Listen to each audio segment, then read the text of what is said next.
panel number 2. My name is Oliver Rosales. I'm a professor of history here at the Bakersfield College Delano campus, and I have the pleasure of moderating panel number 2 on education and how we teach this history to our young people. So I'd like to begin by, that's all right. I'd like to begin by actually asking, there we go. I'd like to begin by asking each panelist to briefly introduce themselves, state what you do, and briefly why you're here.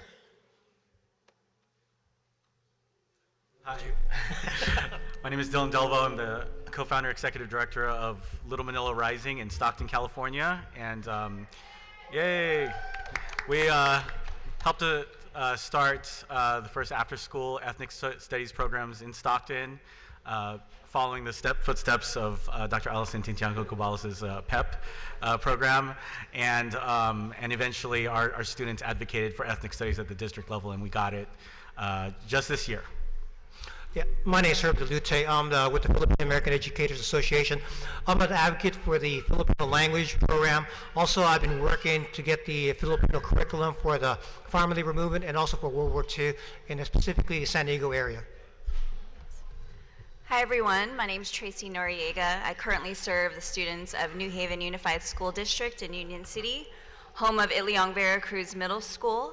I'm also one of the tri-chairs of our Equity Council, a lead for our Ethnic Studies Task Force, president of FAAC, the Filipino-American Educators Association of California, and member of FONS East Bay, and educational consultant to the Bataan Legacy Historical Society.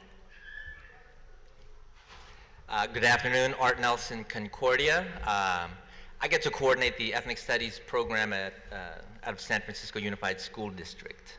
And I'm also one of 3 writers on the Ethnic Studies model curriculum as informed by AB 2016, which hopefully will really push ethnic studies teaching and curriculum throughout the state of California.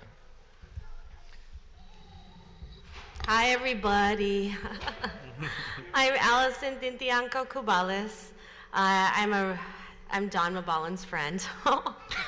I think that's like gonna be my claim to fame.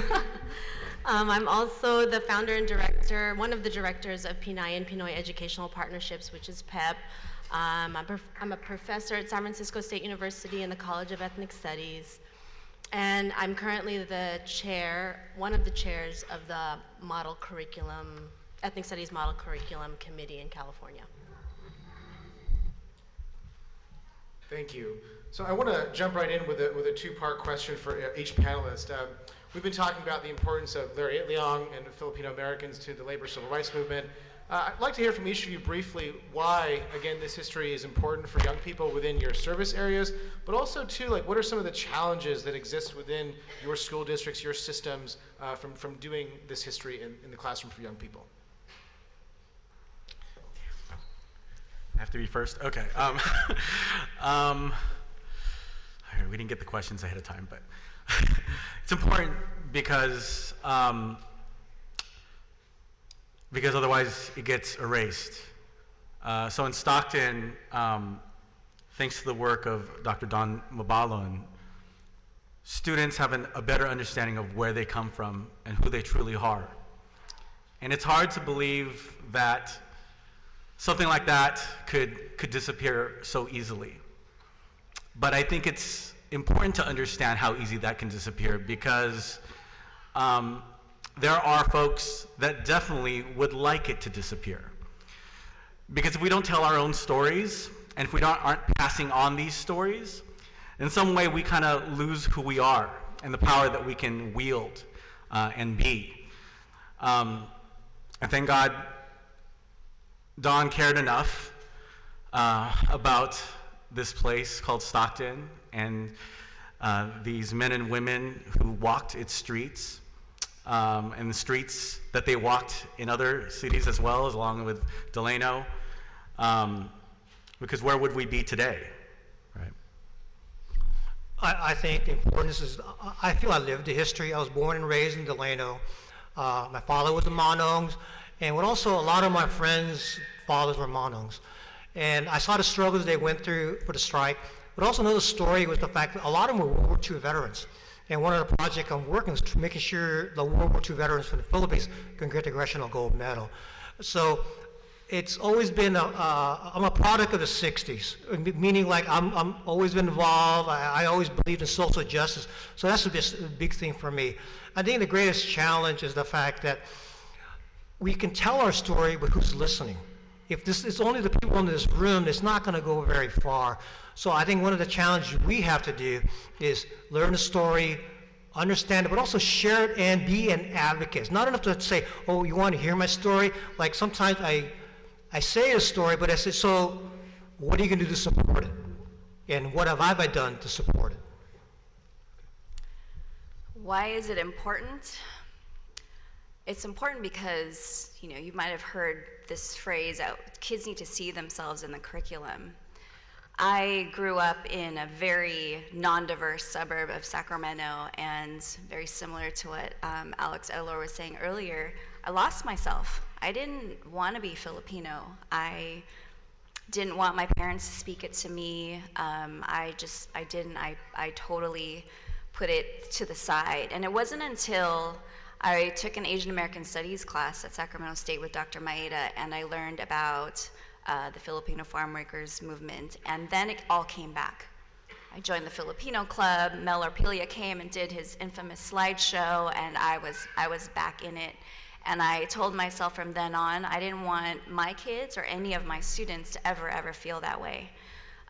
Moving to Union City, which is where my husband is from, and huge Filipino town, right, like Vallejo, Daly City, we didn't have anything like that. The curriculum was given to me, and our students didn't see themselves in the curriculum. We went through this long fight to get a school named after Larry Itliong and Philip Veracruz, and even within that, there was comments made that weren't, you know, that didn't feel very good. And so I think about, you know, Dylan mentioned the folks that want it to go away. There are a lot of challenges. One, I mean, there's things that are working for us, right? We have Assembly Bill 123, Assembly Bill 199 that's passed, a committee working on an ethnic studies model curriculum, the California History Social Science Framework that says all of these things have to be taught, and here is kind of a way, it's a guidance to do that.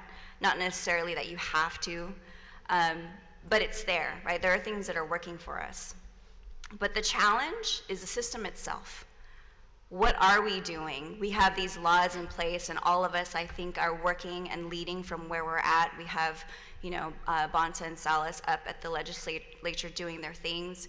We have folks like me who've infiltrated school administration and are trying to push.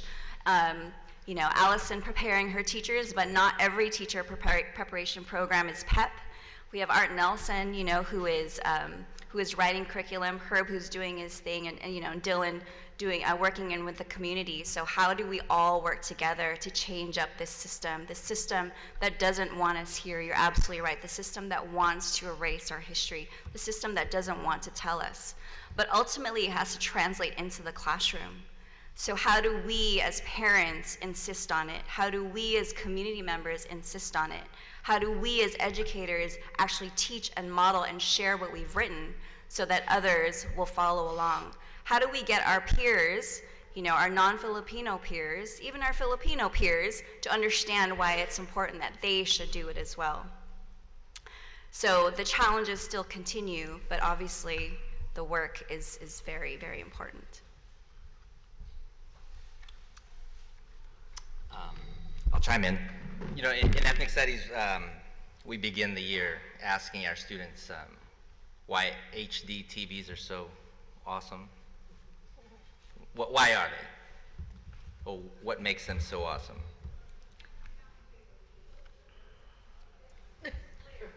That's right, pixels. And that those pixels allow us to, I mean, the more pixels that you have, the greater the clarity, right? Like you can see, I guess, World Cup was happening at the time of this lecture. And, you know, these two bodies colliding and perspiration just exploding off of their body, it's an amazing thing, right? And we liken history to that. That if history were told with more perspectives and points of views, pixels, that our understanding of what is happening won't be so distorted. Because without our voices, our narratives, and our stories as a part of this so-called U.S. history, that is actually not U.S. history, that's mythology. And when you are excluding or not incorporating the voices and experiences of particularly the majority, right? I mean, historically dispossessed, marginalized folk, you are not going to get the truth. You are not going to get a true high definition understanding of what is actually happening. And I think that is rooted to the challenge before us in terms of education. I mean, we are really operating still to this day by a very colonial education, which has a very clear point of view and story to tell that benefits and privileges a tiny minority of people. And so that needs to be transformed, and that's happening. And I think we'll talk about that today in this panel. Going last is always hard because then everyone said everything, right? I'll try to say something that I'm hoping will be different.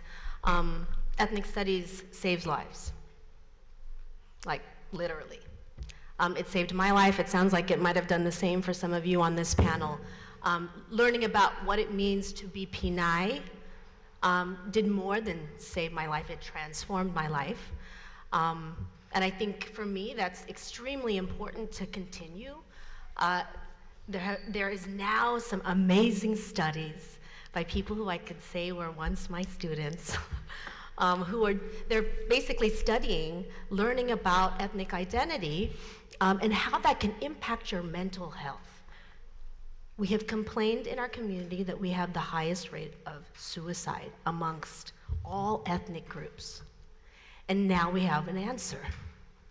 And so in contributing to trying to figure out, it literally saves lives.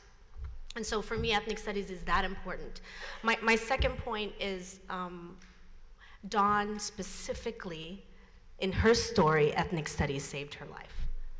And she did this work, the work that we're all celebrating, because of ethnic studies and because of Filipino-American studies and because of learning about Delano and specifically about the movement that the people who were sitting up here got to witness earlier, right? Dawn specifically said that there were 3 questions that were very important that we focus on when we teach ethnic studies. One is, who am I? Who is my family and my community? And then big question is, how can I make change in the world?